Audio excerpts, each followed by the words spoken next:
Hello, everyone, and welcome back to another episode of Honest Vibes Only. This is episode 2 with the trio, and today we're bringing you guys a topic of how parents influence chess and their kids' journeys. And I know we have listeners of all ages, but I thought it'd be kind of fun to take you guys through our own experiences and how our parents played a role in our chess career, or even outside of that, and kind of the pros and cons that we all experienced with it.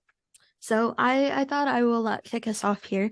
So I began chess around like 8 or 9, so fairly young. And I honestly don't remember too much of my early days. I remember a little bit here and there. But I always kind of knew it was something that my parents were more invested in than some of my other activities. And as I grew up, more of the pressure kind of became on chess than my other activities as well. And my parents, they made sure that I had the financial means to go to tournaments, to afford coaching, to have the resources that I needed. And I always appreciated that about them because, you there's only a certain amount of way that I can go just by myself. So I definitely had a lot of training. But one thing that I realized is I started around 8 or 9, and I think I played in the World Youth, which is like this big international tournament, the World Youth Chess Championships. I believe by like 10, I played in my first one. I think 10 and 11 years old. I was the first girl in my category, so I was able to go there.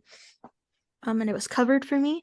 And that's kind of when the intensity of chess, I feel like, ramped up. And I remember it was always my parents' dream for me to reach national master in chess.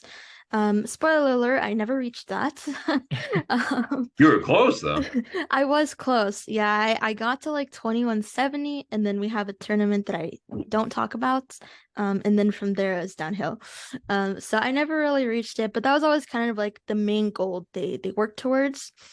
And so while they, provided me all the means to potentially accomplish this goal, I always felt like I plateaued, and I think that started happening around when I was like 14. So when I was 12, I believe I won the North American Youth Chess Championships for my category, and that's how I earned my title, WFM. But I believe after that, honestly, I had good moments, I had bad moments, but I would play every single week. Literally, there was a tournament every single week. Most of the time, it was local. Sometimes I would travel. But there was always so much pressure. Every single result, I was expected to win if, the person was lower rated than me.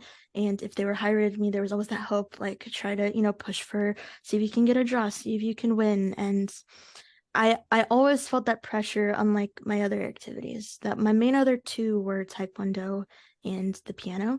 And I was always kind of left to do my own thing there. But with chess, there was always that expectation. And when expectations were not met, unfortunately, it wasn't a good time for anyone, literally until like probably my next tournament, or until I accomplished like the next thing. And everyone works differently. Some kids and adults, we work well under pressure. Some of us break under pressure. And for me, I felt that I always naturally had pressure on myself and expectations because I just naturally wanted to do well. I don't think I was the most competitive person out there, but I did have a little bit of that. And I think what happened was because of all the pressure that I had from my parents, I lost my love from the game quite early on. I remember the feeling at 12 earning the WFM title, and that was like the best feeling I'd ever had. But honestly, from 14 to 17 years old, it was just really hard because I had to juggle school, I had to juggle other activities and competitions, while the expectation to study chess for a certain amount of hours a day, to play every week, and to perform. And when there was a lot of negative consequences and experiences that happened after bad tournaments, I really just lost the love for the game, and it felt like I was playing for them more than myself. And fast forward to, oh, sorry, were you gonna say something? I was gonna say at the very beginning when the goal of reaching national master was first introduced, Mhm. did you feel at any point that it was also your goal, or did it feel mostly like it was your parents' goal for you?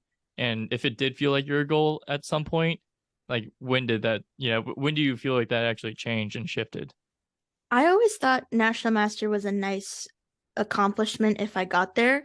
But honestly, I kind of felt more proud of WFN just because it's like a FIDE known title. And I'm not like I'm not saying anything bad about National Master, but I didn't feel like I felt it was more about the journey than the destination of NM. So I definitely felt it was more for them. For me, it was more I enjoyed playing to just kind of see how I would do. It was a nice way as a kid and a teenager to make some money once in a while as well.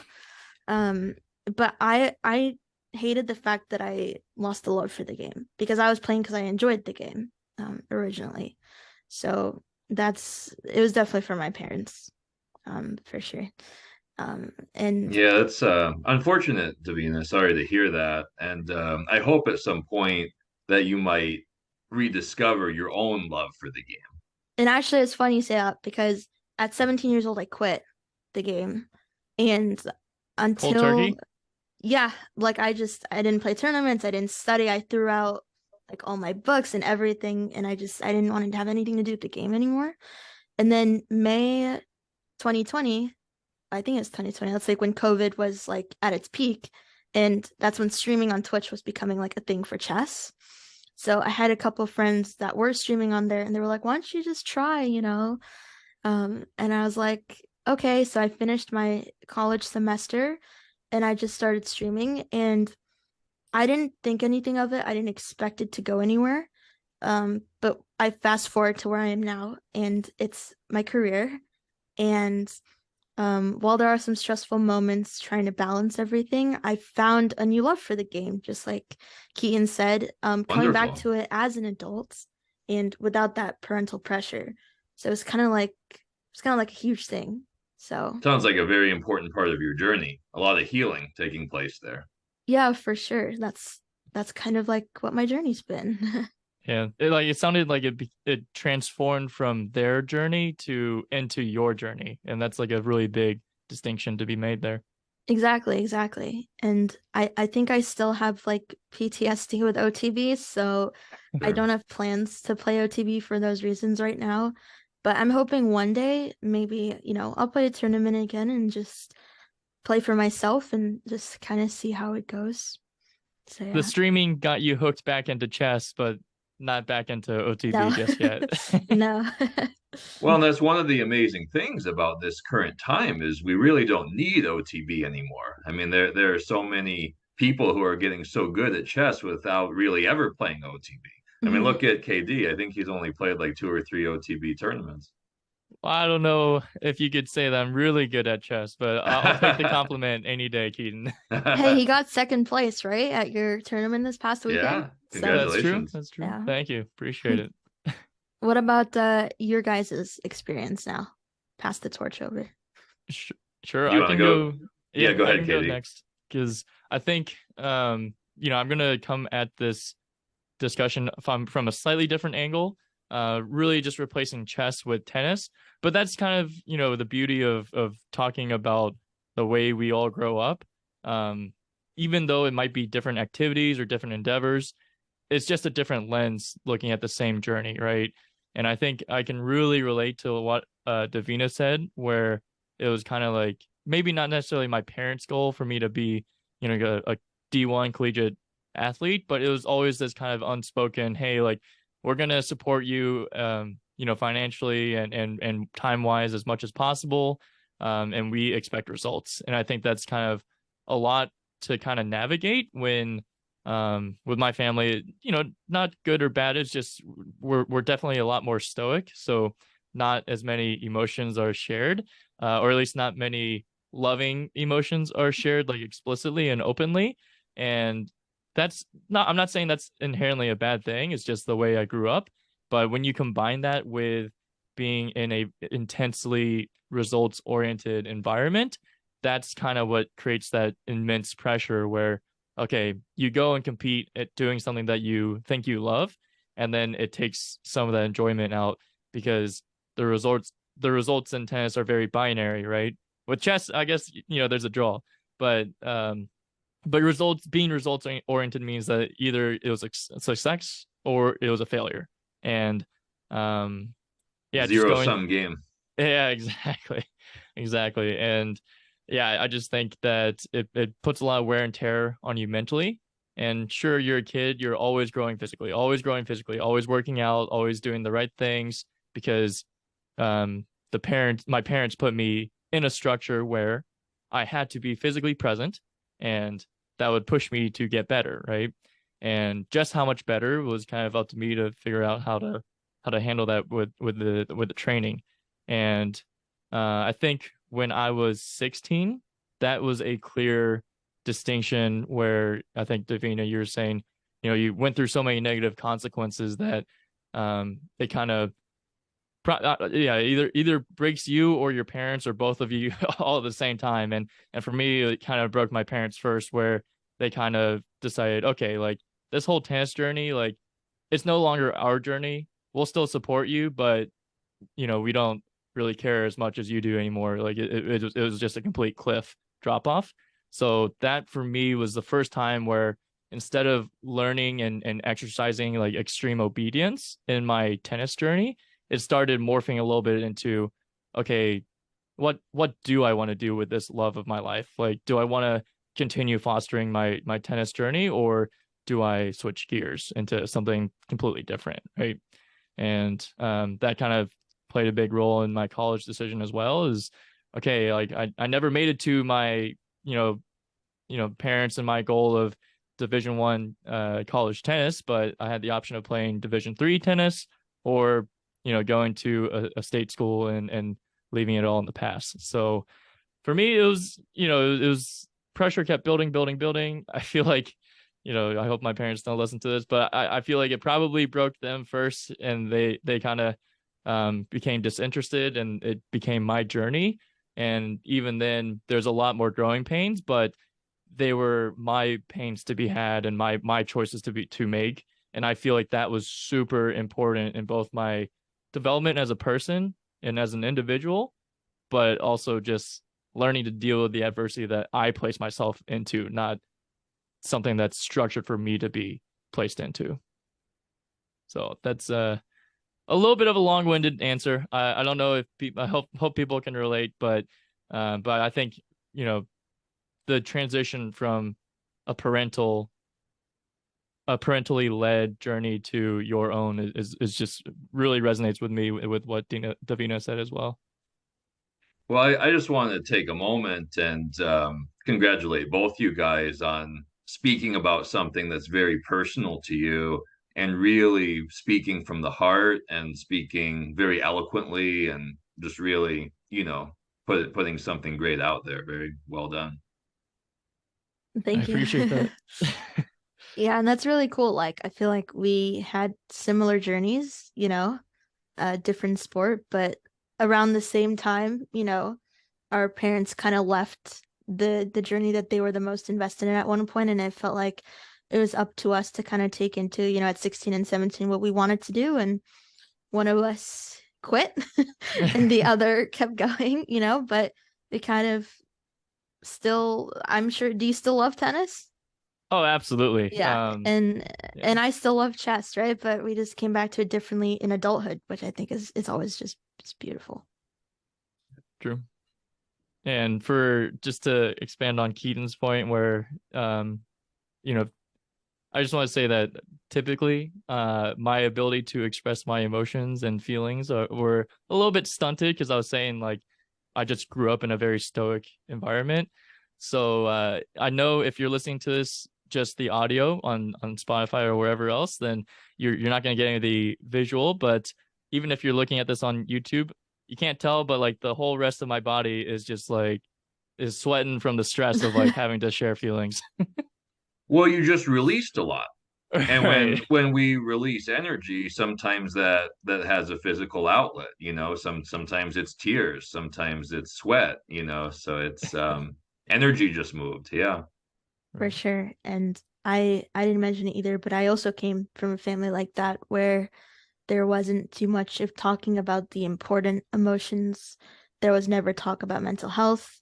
And it's not something that my parents really understand what that even means. and how that plays a role into actually, doing long-term effects and damage can be done. So, I remember, since I've been on my own, there's been a lot of healing that has had to be done. And it sometimes it's uncomfortable to sit with our own emotions and process what we're going through. And even to then speak about it on a public platform is like it's a big deal.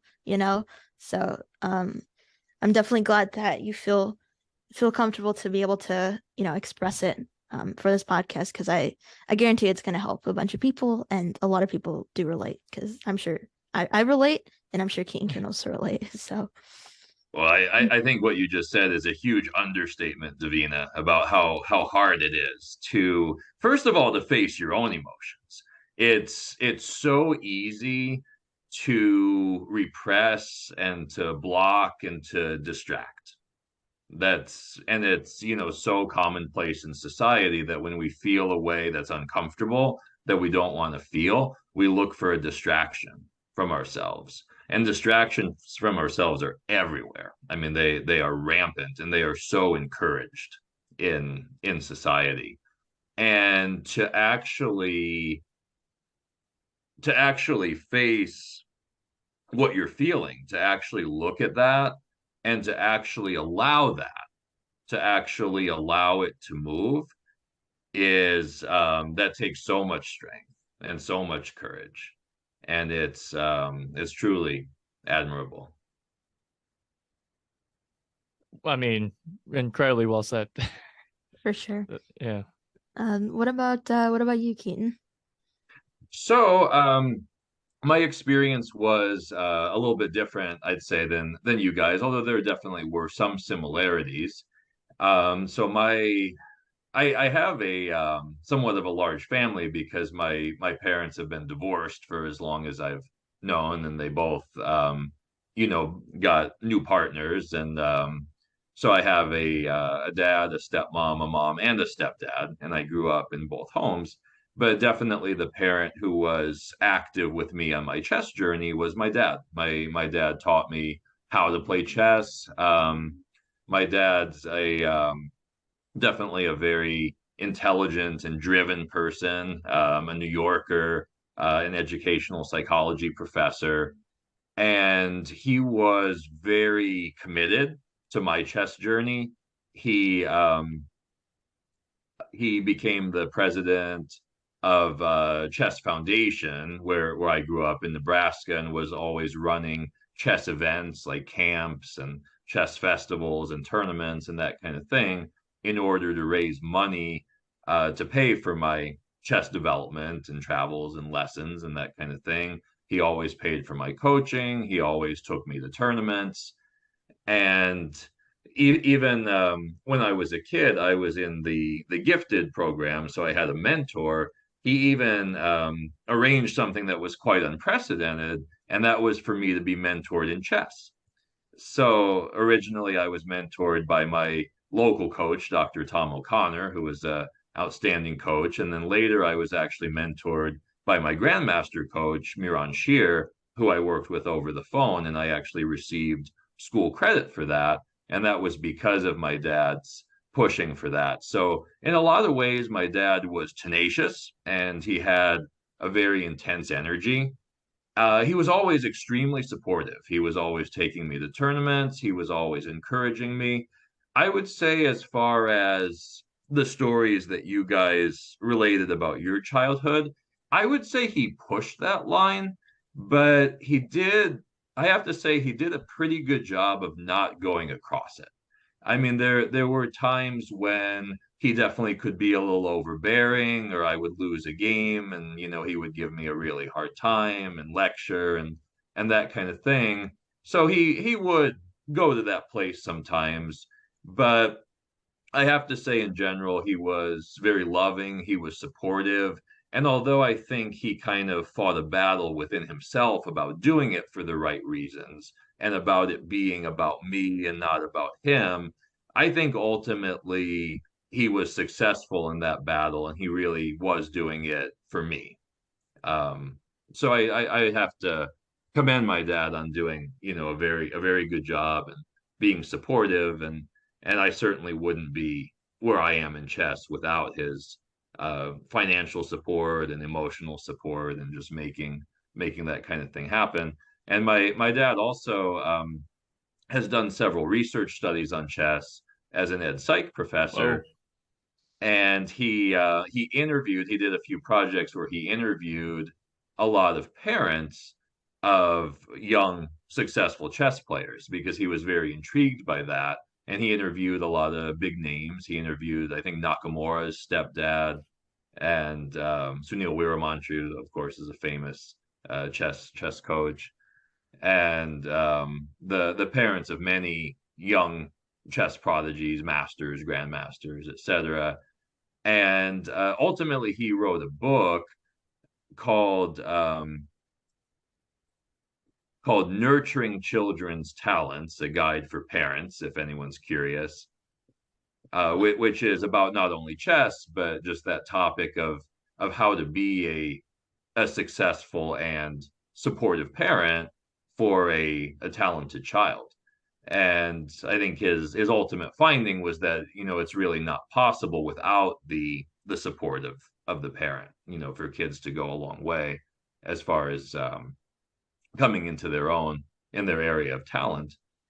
So yeah, I would say that ended up being a very successful relationship, that we found a good way of making it work, but it wasn't without its trials also. And the same kind of thing, the pressure, because I think a lot of times for the parents, it can be kind of a feeling of helplessness. It's like they want so badly to see us succeed, but they really don't have any control on that. And it can be very hard for them to let go of that, to let go of their attachment to outcomes and that kind of thing. It can be a very helpless feeling, and a lot of parents, don't react to that in the most healthy way. Yeah, I think that was just beautifully said. And I Yeah. think the cherry on top is how you summed up the ending there, which like, they can give us all the resources that they're able to give us. Um, and they can encourage us. But at the end of the day, it's up to us. And, sometimes it's also not even in our hands. Like we can also want it really badly, but sometimes it just doesn't go our way. Yeah. Um, Just one of the so toughest things in life. yeah. But Davina, I think that's why you saying that just triggered what you said earlier, where you're saying, you're probably more proud of the journey than the actual title, right? Like when you reach WFM, you're more proud of how you got there rather than, oh, like I got this specific Hmm. accomplishment, right? Hmm. And I think that's kind of the difference between, oh, like control, you can control what you can control, and you can't do anything about what you can't control.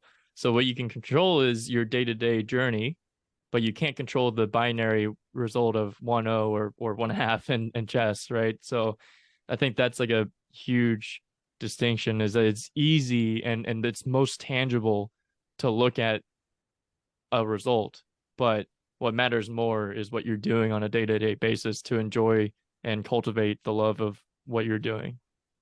Exactly. And I also think like an important thing for a lot of players and also parents to understand, no matter what age you are, like if a game doesn't go your way, or a title slipped out of your hands, or whatever the case is, like it hurts a lot and it will sting.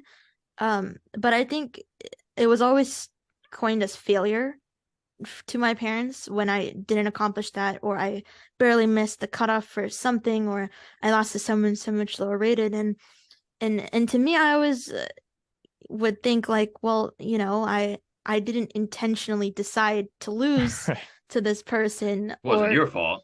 yeah, Right. like like it's my fault, but it's also not my fault. But also like if you term everything a failure and you go through such a negative experience every time, it becomes a fear. And naturally, when there's a lot of fear, it's really hard to perform as well as you might when there's no Produces a pressure. lot of anxiety, and that can hold you Exactly. back.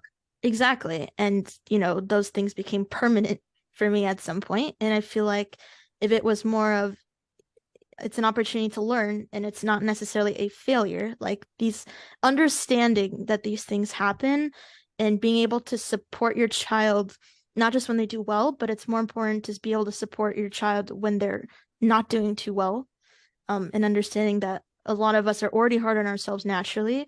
That's when we need our parents the most. And Yeah, we need the yeah, support, right? We exactly. we need the love and support from our parents. Exactly. Hmm. So yeah, when you're talking about the fear of failure, and a lot of times they can be from the parents, it can be from yourself, or probably more commonly from both.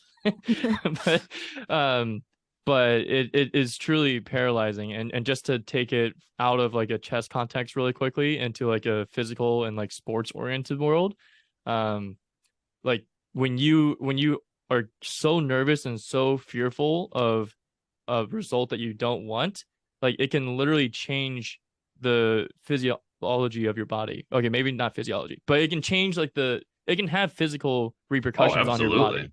And Absolutely. for example, like in tennis, if you're playing like a 3+ hour match, like you can get really dehydrated and start cramping. But people don't always cramp specifically because of the physicality of tennis. Sometimes they are so mentally nervous that their mind is telling their body it's easier to just seize up and not like compete to your fullest extent. And that's like one thing where, okay, if you know you're prepared physically and you're still cramping, it's probably because of an extreme like fear of failure. Oh, body And and mind are so connected. exactly. And it's a very difficult challenge to learn how to overcome that fear of failure and say, I have to be functional. And that's the big part, like you guys are saying, like parental support and love, like that can help you push you through that adversity and through that fear. Um, or you can find it from other sources as well, because for me, a lot of it was through the help of my teammates in college and everything. But I mean, for a long time, I was just floundering around alone, not knowing how to deal with it. Yeah, and I think like I I mean it's not like I ever talked to kids about this when I was a kid, but I have talked to like some adults that kind of went through maybe a similar journey to me and stuff, but it's like, back when I was a kid, I didn't have a support system much outside of my parents. Like I counted on them, and so whenever there was these negative experiences and it was really bad at home, like I was just alone, right? Like I had no one to come and like save me. I have no one to come and nurture me because it wasn't coming from the people that I like the only two people that could at the time for me. And that's why I think it's also so important in like a parent's role. And I think we talk or I've heard a lot about, tiger parents. Hmm. And I think the problem is just while you can give your child all the resources and, while you can support them when things go right, I think a lot of parents that I've seen in the chess community, as well as my own and through talking to, other kids that are now adults and whatnot, it's just lacking the maybe the empathy after something goes wrong. And I think that's when I do see that in a parent, not just in chess, but just in general with life, um, I just know their kid is in good hands. So I feel like that's one part that I always get a bit sad about when I'm happy for kids when I see that, but I'm also sad because I'm like I know I might have been able to do more in chess had I have that. So Can I ask each of you guys a question? mhm. Sure. So, what would be your advice? It can either be kind of to your younger self, or it can be, for a teenager or young adult right now who's going through or has gone through what you went through with their parents. They have parents who are maybe lacking empathy, maybe have all the right intentions for their child, but are, just kind of overbearing or distant or, whatever it is. and they're because of that, you know, this teenager or young adult is in this kind of negative mental space. You know, maybe they're experiencing a lot of anxiety, maybe some depression. You know, they're struggling because of this connection with their parents. What would be your best advice for that kid? Do you want to go first or me? I'm processing a little bit if you I mean Okay. I'll eh, try to say some stuff because honestly, when you ask that for a lot of questions, I have like, oh, I have something to say. But for this one, it's kind of like it's kind of hard because I'm talking from my own experience, which was very extreme. And so I knew from a younger age that there was nothing I could possibly say or do to change how they were acting. Because I can't control their actions. I can't control what they think or what they think the causes of my performance or whatever is. So a lot of it for me was accepting that early on, and I still tried to express myself once in a while, but at some point when it never goes well, you just kind of give up. And for me, I felt that I had a bit more of a restricted life. Like I was homeschooled, but then I took college classes from 15 onwards. So for me, I tried to hang on to everything outside of my home and outside of my parents that made me feel how I wish I felt at home. So, for example, if there was like a professor or if there was an activity that helped me escape, I would try to hang on to those things because honestly, like whenever I would have a tournament every weekend, I would tell myself, okay, if I get through this on Tuesday or on Wednesday, I'm going to see this person or I'm going to have this activity and I can let it out then. And I also kind of, I think I was fortunate enough that even though I went through a lot, I became emotionally mature quite early. And so I'd always tell myself that for a long time, I did feel like a failure. Like, you know, that 90% of me did feel like a failure, but the other 10% was like, don't define yourself based on results. And, you know, you might feel helpless now, and there might not be a way to make it better right away. But you can't control other people. I think that's a huge thing to realize, even though as close as they are to you, as much as you want them to understand, some people just will not. And you kind of have to take care of yourself and try to be kind to yourself and try to learn to love yourself. Because sometimes you're the only person that can do that, and you're the only person that knows you best. So I would say, whatever toxicity you're going through, whatever environment you're in that might not be helpful to you, try to always remind yourself of that and try to always be nurturing to yourself and know that once you're an adult, you know, once you're more financially stable, once you can make some decisions for yourself, it'll be a journey, but it will be worth it. And there'll be a lot of like self discovery, and you're already like ahead of the game on an emotional level, I guess. So that's what I Wow, say. that's profound. That's beautiful. yeah, well said for sure. Thank you. Um it's hard to follow that up. That was very well spoken. um okay. I'm gonna do my best. But I think I have three general points or like pieces of advice or things that I would just want to communicate to a younger KD or Kevin. The first one is kind of similar to parts of what Devina was saying, like control what you can control, right? And more to expand on that even further is more just, don't expect failure, but be okay when failure comes and treat it as an opportunity to improve and learn. And I mean, I'm literally wearing a sweatshirt that says to fail is to learn. And Wow. like, like I really love this quote so much. And I didn't even say it. Someone in my community said it, and I just loved it so much. I slapped it on a sweatshirt. But I wish someone had told me this a million times when I was younger, because I mean, in tennis and chess and basically everything, like you're gonna lose a lot. So when you fail and you have that binary result that you can't control because it's in the past, right? You did everything you could leading up to it. You did everything you could during the game or match or test or whatever. Once you have a like finite or like unchangeable result, you have to learn to accept it and improve and learn and take something positive out of a negative experience.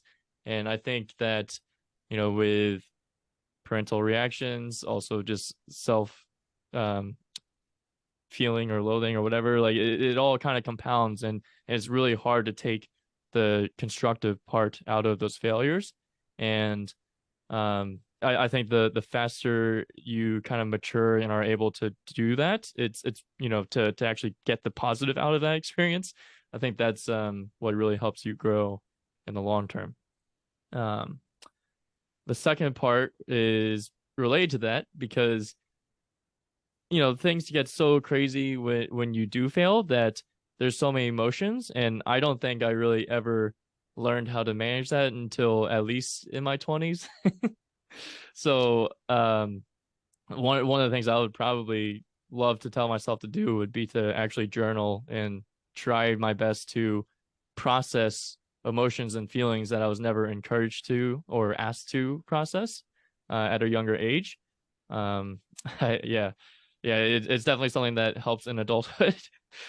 Just being able to have that self-awareness so that you understand why you're acting the way you're acting, why you're thinking the way you're thinking, and kind of treat other people in a way where you're self-aware, understanding of what your actions are, what the repercussions are, and all that stuff.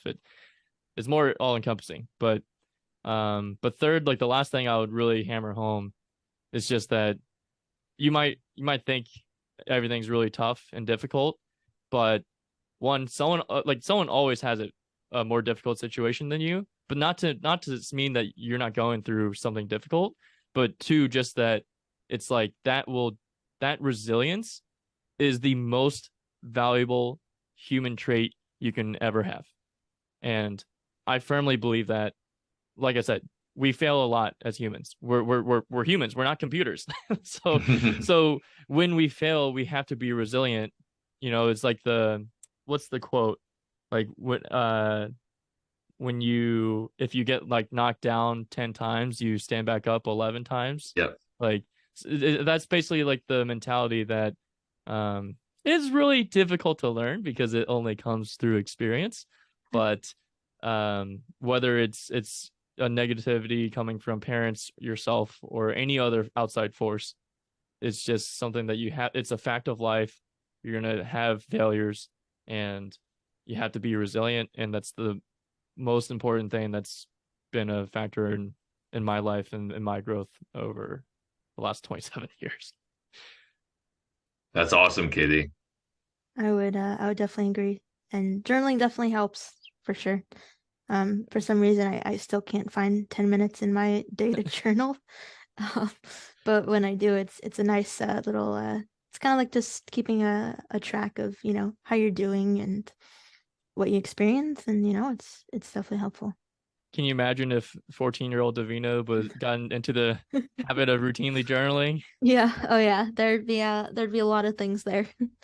Um, for me, I think I didn't do it super often, but for me, poems, when my emotions are really strong, my thoughts just flow into like a poem. So Wow. That's awesome. yeah, writing is so powerful. Words are just so powerful Yeah. in general. But there is a little something I would like to say, or maybe almost a little bit of a process that I'd like to kind of bring us through, if that's okay. Hmm. Sure. So I think I'm kind of trying to, process and see all of this from a bigger perspective. So it's like, we have young people who are, driven, motivated, trying to achieve a goal. And we have this situation where the parents, they want them to achieve this goal. and they're, supporting them financially, etc. But then, the parents are also a little bit out of balance within themselves. They're maybe, not so in touch with their emotions or the root of their desires and that kind of thing. And then it's like their negative energy, it really spills over and it negatively impacts their child. It negatively impacts them emotionally. It causes trauma. It leads to depression and anxiety. It leads to issues with their performance on that task, all that kind of thing. So, I'm kind of looking for a way that we can see this in it may be a little bit larger or deeper perspective. And kind of what's coming to me is that it's really kind of the human imperfection, and it is still possible to love and appreciate someone while condemning their actions. And relationships with parents are very complicated things. They're our earliest relationships, and they really shape and form who we are, our personalities, how we relate to other people. And almost every kind of deep-seated trauma that anyone has inside of them, it really tends to stem from their childhood and their relationship with their parents. So it's kind of like, how can we look at this? Because everyone is doing their best from their place of consciousness. Our parents did their best. They did the best they could do. They did the best they knew how to do. But that doesn't mean that from our perspective it was very good. And that doesn't mean that it didn't mess us up, on some level. So I think it's really kind of a balancing act of, can we find a healing and a forgiveness within ourselves, knowing that our parents did the best they could, but as, flawed individuals, as individuals with their own issues and their own trauma and their own generational stuff that then kind of spilled over and impacted us. And we see that everywhere in the world, with ancestral and generational stuff that spills over from generation to generation. But I would say my biggest message when it comes to that is that, us, our generation, this generation, you guys, the people who are listening to this, we are the game changers. By being true to ourselves and using our resources and doing our own inner work and doing our own healing, we don't just heal ourselves, we heal generations. Because we're making the decision to be the best that we can in ourselves and to face ourselves and to heal rather than continuing that on, rather than continuing on those negative patterns. So when we have trauma in our upbringing, we do have the power to say the buck stops here. Our parents, they had to do this. It couldn't have been any other way. Otherwise it would have, just given where they were at, given their level of trauma, given their skill set, given their life experience, that was the way that it had to be. But one way of looking at it is it gives us this great opportunity, because when we do our own work, when we do our own self-healing, we put an end to that. And also, contrast creates. So their negativity can be a light for us to sometimes to show us what we want to avoid and to show us what we don't want. And knowing what we don't want helps us to find what we do want and what we do want to be. So it can really be a springboard for us. And as KD beautifully said, the resilience that it builds, the toughness that it builds within us. We wouldn't have that if not for our negative experience. So, of course, the negative experience is hard, but we are who we are because of that. KD is KD learns because of that lesson that he got about learning and about failure. So contrast creates, darkness illuminates light. We can't do anything about the past. We can't do anything about our upbringing, the way our parents were. All we can do is really try to come to peace with it the best we can. And that can be very hard. That can be a very tough process. And I'm not advocating that anyone needs to do that. But I think that's all we can do is try to come to peace with that the best we can, given that, that it just was the way it was. But we can take from that and we can derive the benefit of the resilience we've gained, the strength we've gained, the courage we've gained. I have a banner right here. It says, courage, not the absence of fear or despair, but the strength to conquer them. Love it.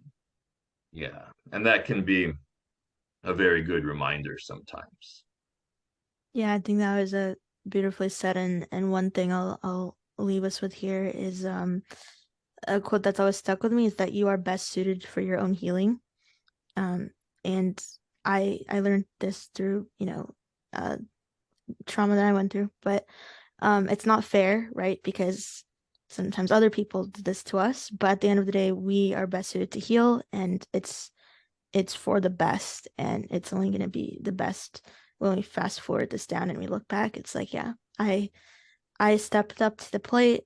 I healed what I need to heal and for myself, and I